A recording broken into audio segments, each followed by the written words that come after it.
Hi everyone and welcome. I'm Lynelle Hills and I'm the UK Manager for Timely Software, and today I'm joined by Andrew Barraclough. He's a Chartered Accountant and Company Director for Salon. Now, Salon is a UK-based accounting company that caters specifically for the owners of hair and beauty salons. And hey, Andrew, one of the things that just amazes me about you is how you manage to read and digest all of the information that's coming from government sources at the moment to actually distill out of that those pertinent bits that our salon owners need to know. So in this live class, Andrew's going to share with us the important details on the financial relief options that are available to all UK businesses from as a result of the COVID-19 virus. And we recognise that this is a really hugely uncertain time in our lives and our businesses, and extremely confusing as we're trying to work our way through all the information out there to work out what it is we should or shouldn't be doing. So, and exactly understanding what help is available for businesses and how we go about getting it. So I'm going to turn this over to Andrew. Welcome, Andrew. Thank you for coming on, and hopefully you can help clear up some of the confusion for us. Thank you. Great. Thanks, Lynelle, for that introduction. It's a pleasure joining you despite these very uncertain times we find ourselves in. And yeah, pleasure to help anyone who's joining the recording. There's just one point I want to make first before we start, and that there's a lot of information has come out very quickly. It's only probably 2 weeks ago since Rishi Sunak announced the first of his measures back in one of the 5 p.m. briefings. And these announcements were really top level. HMRC and the banks have now had to go away and think, how do we actually get these measures out there to people, and how do we get them out quickly? The detail is still being worked on by the government. It still needs to go through Parliament. And so because of that, we find ourselves with many unanswered questions, which we won't know the answer to until the detail comes through. And that could be 3-4 weeks yet. It also means that there is a lot of misinformation doing the rounds. And I think that is causing more issues than the information we have had. So as my grandma used to wisely say, sometimes you can't see the wood for the trees. So we put together this 10-point guide for salon spa owners with the key facts. What do you really need to know? And we're updating this constantly. So even last night, at 9 p.m. last night, we were making changes to this page as new information comes through. So I just wanted to make that point first, Lynelle, that even some of the guidance I'm talking about today is what we know today. It might be different in 2 weeks' time. Yes, that's a real pertinent point. I've seen information that may be current as of a week ago or a few days ago, and it's changing so quickly. Having a source of information that's completely always updated is important. Yeah, indeed. So I'm going to just share my my web page now, and this is the web page which is constantly being updated. And my plan is just to talk through the 10 points. That'd be great. Let's just find. So hopefully, Lynelle, let me know when you can see the page. There we go. Oh, yep, that's it. Thank you. You've got it. Yes, I can see that clearly. Nice and bold. Nice and bold in red. Yes. So the first point, obviously this is a live 10-point plan. So number one is, should you be open or closed? And of course, everyone knows you should not be trading at the moment. The government has said don't. When this changes, our site will be updated, but I'm sure you will probably know before our site is that you should not be trading. And this applies not only to your bricks and mortar salons in the high street, but also if you have a nail business which you do at home, for example, you should not be trading. Got that. So that brings you on to point number 2, and that's don't forget your clients. It's really easy to for them to feel that you're not thinking about them. Obviously, you'll have told them already that you're closed, but keep in contact with them. The more successful clients, salon clients that we have, are already getting regular blogs out to their own client base. Anything really that makes it look like you are thinking about them. So, for example, they're sending out some hair ideas, how to do your hair at home, ideas on how to do your nails at home because you can't get out. And it just means that when you can reopen your business, your clients think, yeah, you thought about as well. And this was all happening. That's good. But I won't talk about that too much because I know you'll be doing that already. So number 3, furlough. So this is a word no one has ever heard of 3 weeks ago. And now it's on the TV, it's everywhere. I confess I Googled it, Andrew, when I first heard Yeah, it. I know. As we all did. It's an American word, actually. It's not actually even a legal term. It's just been taken on through this pandemic. So it's pronounced furlough, like we said. And all furlough is that you're granting your staff absence of leave from the business because there is nothing for them to do. So if you have any staff that are not on sick leave, they're not on maternity or paternity leave, or they cannot work from home, which to be honest covers probably the majority of your staff, you should have already furloughed them now. And if you haven't, then furlough them today.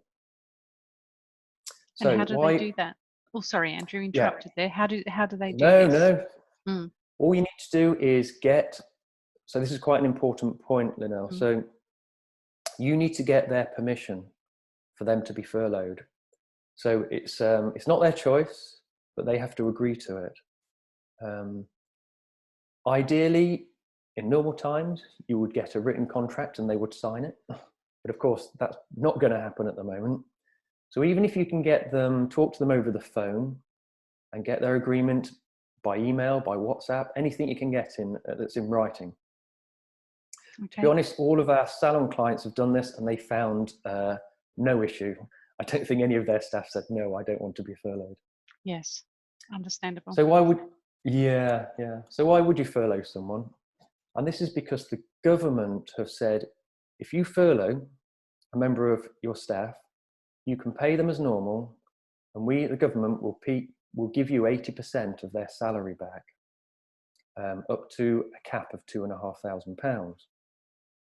Now, this £2,500, just to be clear, includes 80% of their gross salary. So if you normally pay somebody £2,000 a month, that would cover them for £1,600 of that. Yep. It covers all of the employer's national insurance that you would pay on top. And it also covers the 3% minimum auto-enrollment pension contribution you'd make. So it's a pretty good offer from the government. But of course, like all offers, there's some criteria. The key ones are these. So your employee must have been on your payroll on the 28th of February. And you must have furloughed them after the 28th of February. If you had already laid somebody off, say on the 3rd of March, take them back and furlough them. And then you can still apply for 80% of their pay. Okay. And the other bit of misinformation going around is that you can pay them 80% of their usual wage because that's all you're claiming. So that is not correct. You still have to pay them 100% of their wage, unless you can get in writing from them that they agree to accept 80%. Now, all of our salon clients have done this, and not one staff member said, no, don't send me home on 80% of my pay. No, okay, but that's obviously an important point. You have to get their written agreement to Yes. accept a pay reduction. Okay, that I've got a few more questions around furloughing. I suppose it might be a little bit of detail, but these are questions that have been asked to me, or we're having conversations with our clients as well. So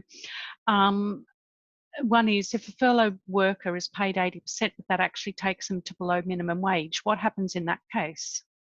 I know this is a really good point, and Yeah. we had to look at this a couple of days ago. We had the same idea. Oh, okay. Now, normally you can't pay someone below the minimum wage, but in this situation, by furloughing them, if by paying them 80%, it brings them below the minimum wage, that's fine. You can just pay them the 80%. Okay. And that's been clarified by HMRC. Okay, so there's another interesting point too, because you pay their worker their average monthly pay over the last tax year. What happens, if there are a couple of questions in here, if they've been with you for less than a year, or what if that person has been off, say, sick, on unpaid leave, or during the course of the year, that brings their average pay down? So what happens in those cases where it's not been a nice even amount for a whole year? How does that get worked out? Yeah, so the first part, we know that's been clarified. So if they've been with you for less than a year, but they were on your payroll in February, then just take the average over the time they've been with you. So if they've been with you for 6 months, just take the average over the 6 months, and that's fine. And in fact, if they only joined you in February, just take February. Okay. The second part was, did you say if they had been off sick leave? Yes. So say they maybe took 2 or 3 months unpaid leave during the course of the year for whatever reason. What happened, which brings their pay down over the course of the year. So they haven't been on payroll for 3 months, so they might have been on part of the year off for 3 months, and then for the later part. Okay.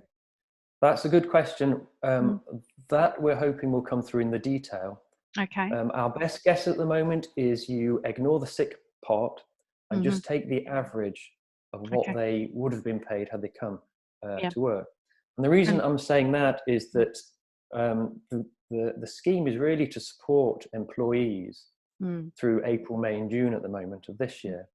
So the assumption is they would come into work April, May and June. So you would pay them what you would normally pay them. Okay. On a related point though, if somebody is currently off sick, you cannot furlough them until they come off sick. So if somebody is self-certificated, that's fine. They could say to their employer, look, I'm okay to work now, and then you can furlough them. If they are still on a doctor's note, and the doctor's note, for example, says they are off sick until the 14th of April, then you need to continue paying them sick pay until the 14th of April. And at that point, you can furlough them. So just a couple of detail there. What about maternity leave then? Yeah, so if somebody's on maternity leave, they continue being on maternity leave. You can't furlough someone on maternity leave.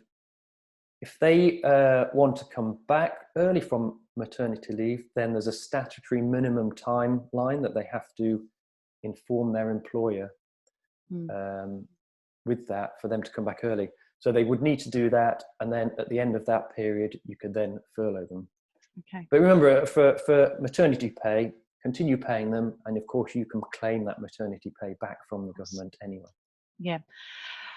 Are they able to get another job, say stacking shelves at Tesco? That seems to be in demand at the moment. It's very in demand, isn't it? Yes. And much needed, it looks like. So there's two things here. No, as soon as you furlough them, they cannot then go and get another job. Okay. However, if they already had another job before you furloughed them, they can continue doing the other job and still be furloughed with your salon. Okay. I mean, I don't know how many stylists work in Tesco's at the same time before they were furloughed, but if they were, that would be okay. But no, they can't now go and get a new job and remain being furloughed. Okay. Okay, that's cleared up a number of issues for me, and hopefully it will have cleared up a lot of questions for the salon owners as well. Thank you. So I've got 2 or 3 more points on furlough. Yeah. So 2 or 3 more points. Okay. I know. Once a staff member has been furloughed, they cannot do any more work for you, even if they do it from home. So you can't say, look, you're furloughed, but can you carry on contacting our clients with updates? What they can do, of course, is if you suggest there's an online training course they want to do in their free time, then that's fine, because you're not paying them to do that. The other last 2 points are admin points. So furloughed employees are still on your payroll, so you still need to pay them as usual, each 4 week or each month end, and continue doing that through the PAYE system as usual. You are still deducting PAYE and NICs from them, and you still need to pay those to HMRC. Although I will talk about your ability to do that in one of the later points. Okay. But that's, in a nutshell, what we know about furlough at the moment. Probably one of the hottest topics in the UK at the moment. Yes. Yes. And I don't think we'll know more until the detailed guidance comes out. We've probably phoned HMRC 5 times a day in the last 2 weeks, asking for clarification on a lot of these points, and mainly they're saying we don't know until the detail comes out. So okay, and they're when's that waiting at the same expected? time as we are. Yeah, do we know when we're expecting that? Yeah, well, the extra detail must go through Parliament to be approved and agreed. With Parliament being in recessed at the moment, and I don't think they go back until week 3 of April. We might not see anything until week 4, unless with emergency powers they can get it through some other way. So, okay. but as soon as we know, it will be on the website, and I'm sure it'll be on yours as well. You know. Yes, thank you. So point 4 is all businesses can apply for 2 types of business rates grants. The first one you'll get automatically, and the second one you need to apply for. So the first one is that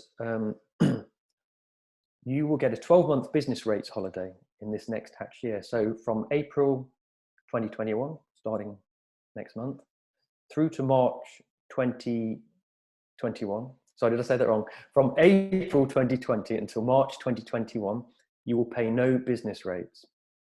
And you will get this automatically. So there's nothing you have to do there.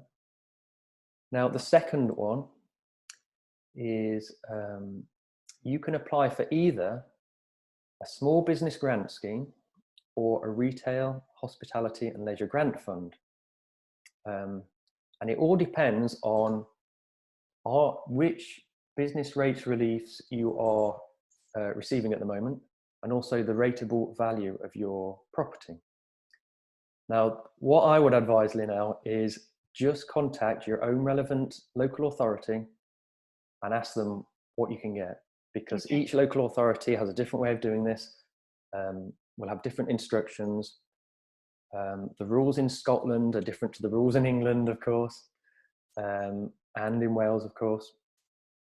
So just contact your relevant local authority, email, phone, whichever way, and find out how you can get one of these grants. Because one of the grants you could get £10,000, and this is not a loan, this is a one-off payment to you.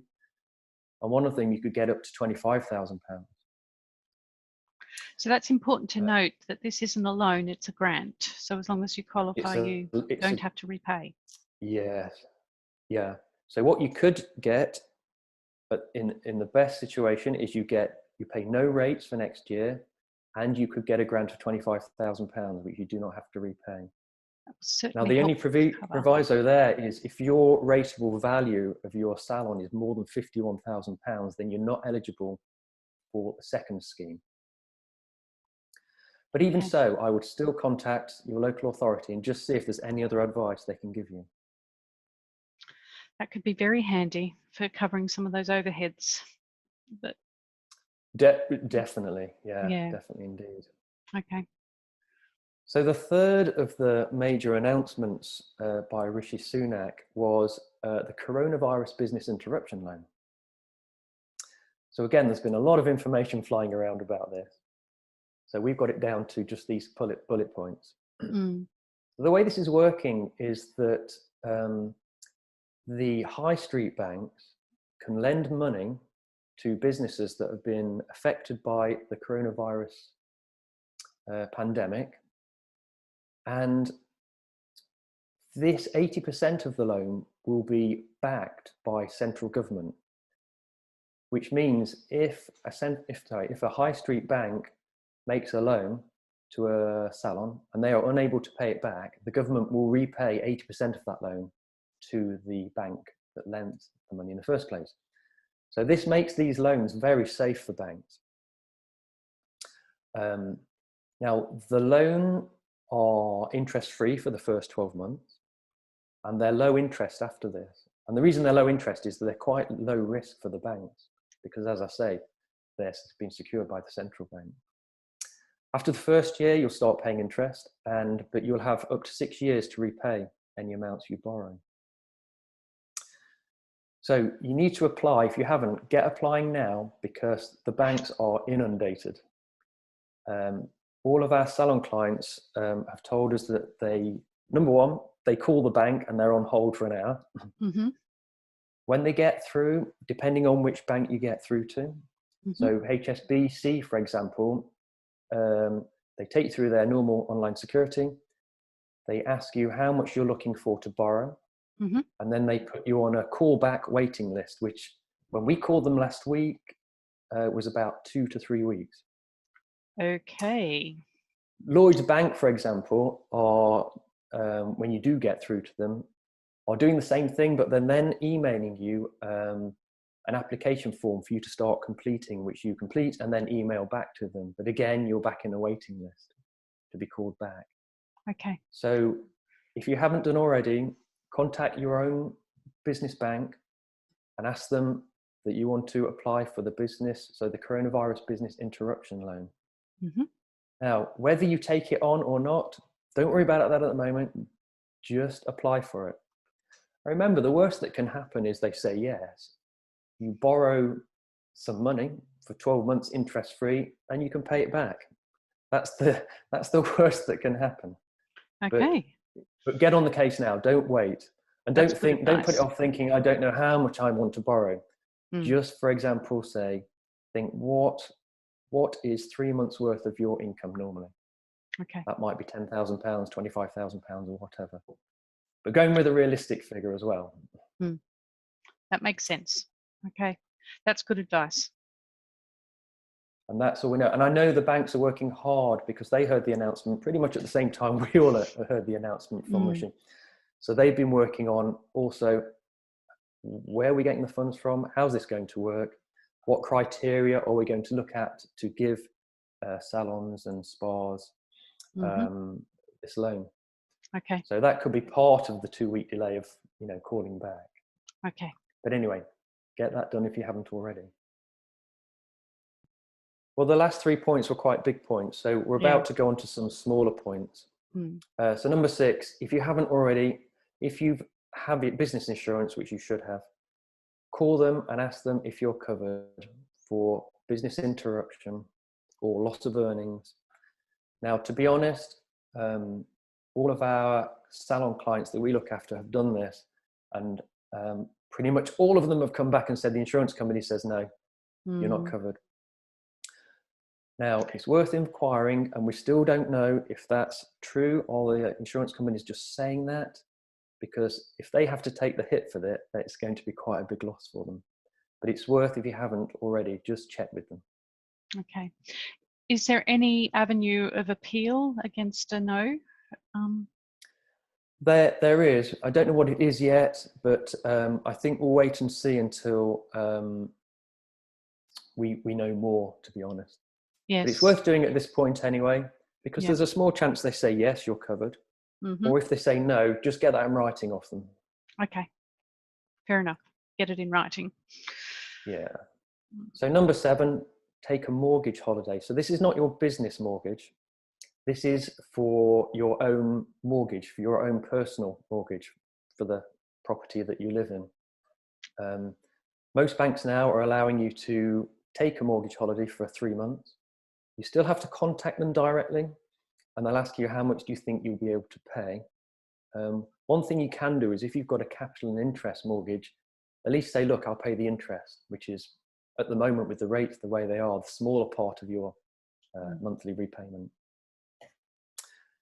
But the sooner you do that, the better. What you shouldn't do is put your head in the sand. If you don't think your next mortgage payment's going to go out, just get on the phone to your bank and let them know.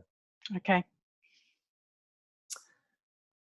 So, tax. So anyone who is VAT registered, one of Rishi's announcements was that if you are due to pay your VAT bill between the 20th of March and the end of June, you can now defer that. What that means is that, in fact, I've put an example here. So a lot of people have a VAT quarter ending the end of March, which you will be due to pay to HMRC by the 7th of May.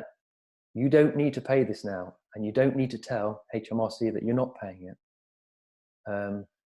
Submit your VAT return as normal, but you can now delay this payment that's due until the end of March 2021. So that's quite a good thing to do. But don't, but do earmark this amount, because you will have to pay it at some point. Sorry, my screen's flicking about there. The second announcement from Rishi is that a lot of people have to pay their income tax instalment by the end of July each year, and then a final one in January. So the one that's coming up on the 31st of July, you no longer have to pay anything. If you set up a DD to do this, then cancel your DD and don't make the payment. Okay. It doesn't mean you're going to be less off the amount you owe, but they're going to wait until the end of the tax submission year, which is the end of January 2021, before you have to submit any cash. And then with all things, if you've got any other taxes that are due at the moment and you think you will not be able to pay HMRC, don't put your head in the sand. Ring them. You will be on hold for an hour and a half, but just hold in there, get a coffee, and stay on the line until you can speak to them. From what we've seen at the moment, we phoned up quite a few times for our own clients, and they're being quite understanding, unusually understanding, should I say, at the moment. Yes. And if anyone from HMRC is dialing in, we meant that nicely. So we're coming to almost the last point. So I've split point 9 into 9A and 9B. So 9A is for self-employed people, so the chair renters, the contractors. A lot of questions about these 2 points. Yes, yeah. So this is a scheme which was announced only last week, was it? Time's flying by. And this is the Coronavirus Self-Employment Income Support Scheme. Yes. And what it's saying is, if you are self-employed, in a similar way to people who are being furloughed, you can claim for 80% of your average monthly profits, up to, again, a maximum of £2,500. Now, what HMRC is saying, and this was only, I think, yesterday or the day before, is if you're self-employed, don't start working out what this is, don't start claiming, don't phone us. We are going to work out who will get this, and we will work out how much you're going to get. And the way they're going to do this at the moment is that they're going to look at your last tax return, which was the 18-19 tax return, which you would have submitted before the end of January 2020. Correct. They're also going to look at your previous 2 tax returns as well, if they can't get all the information they need to from the last tax return. So the first thing they're going to do is look at whether your profit has been below £50,000, either in that tax year or when they average it over the last 3 tax years. So if you're over this in 1 year, but you're under it in another year, and on average you're underneath the £50,000, then you're still eligible. Unfortunately, if your profits are more than £50,000, then this scheme is not open to you. Okay. Another important thing is, unlike being furloughed, you can continue to work. If you are a self-employed chair renter or you work from home, of course, at the moment, you can't continue to work. But once these restrictions are lifted, you can obviously then continue. Okay. Now, one bit which hasn't gone down well, but I can't see any other way of this happening, is this money they're expecting not to be able to pay it to you until June at the earliest. So you've got to think about, well, what am I going to do between now and June? And I think the answer to that is look at all the other points we've gone through. Stop paying your mortgage. Look for any business loans you can get hold of. And unfortunately, that's all we know at the moment. Again, they're working on the details of this loan, of this scheme. And maybe there's more points in there that are yet to come out. Okay. And then the second part of 9 is then, and this is hard, and this is one thing we updated last night, you know. Yes. So if you are the owner director of a limited company, so you're basically running your salon through a limited company, what can you do? You're not self-employed because you are employed by your limited company. So you can't go down the self-employment income support scheme. So can you furlough yourself? Well, the answer is yes, you can. But if you furlough yourself, you can then do no work for the company, no admin, no sales. You can't run your payroll. You can do nothing. Effectively, your business has become dormant. The other point, which is going to hit most people, is through tax planning, most owner directors take a very small salary and then a large dividend. And the dividend is not eligible for the 80%. Only the salary you pay yourself. Most limited company owners only pay themselves, say, £8,000 salary a year and take the rest in dividends. So you could claim each month for a 12th of the £8,000 times 80%. But again, it would mean you'd have to do no work. One way around this that we're looking at is to furlough yourself, you have to furlough someone for 3 weeks minimum. So maybe what you do is each month you furlough yourself for 3 weeks, and then you go back to work for a week, and you claim 3 weeks worth of furlough each month. And in that final week, you run your payroll, you get stuff out to your clients, you do whatever. But how practical that is for each person, I don't know. It seems very restrictive and can't be good for these small businesses, these limited companies. And is there any talk about revisiting this? Absolutely, there's talk. To be honest, Rishi and Boris Johnson have not specifically talked about owner directors of salons. Yeah. I know the CBI are petitioning the government at the moment to please look at this. There's a lot of people out there. They're not the big corporates, they're the small people who just seem to run their business this way and are going to struggle. And these are the people that then need to employ people that are furloughed. I'm just saying, I feel that these people will have furloughed employees, and it leaves them in a precarious position personally, doesn't it? It does, it really does. But I think what's happened is the government have started at the top with the majority of people who are employed, and they've gone to the self-employed. We're only hoping, we're crossing fingers, that they then get to the owner directors. I hope so. This could, like you say, have a big knock-on effect if they don't. Yes, a very big knock-on effect. I certainly hope they do. We'll be watching this space. And as we hear more, I'll get it onto this website, because I know it affects, and we've had a lot of queries about this. And number 10, I think this is so important. Yes. Don't forget yourself in all of this. Look after yourself. I think your mental health, your well-being is paramount. It's quite easy. I'm quite I look at what I eat, but even now I've got a chocolate biscuit habit that I've picked up in the last 2 weeks, which I've got to knock on the head. So it's easy to say, but don't panic. We're all in this together.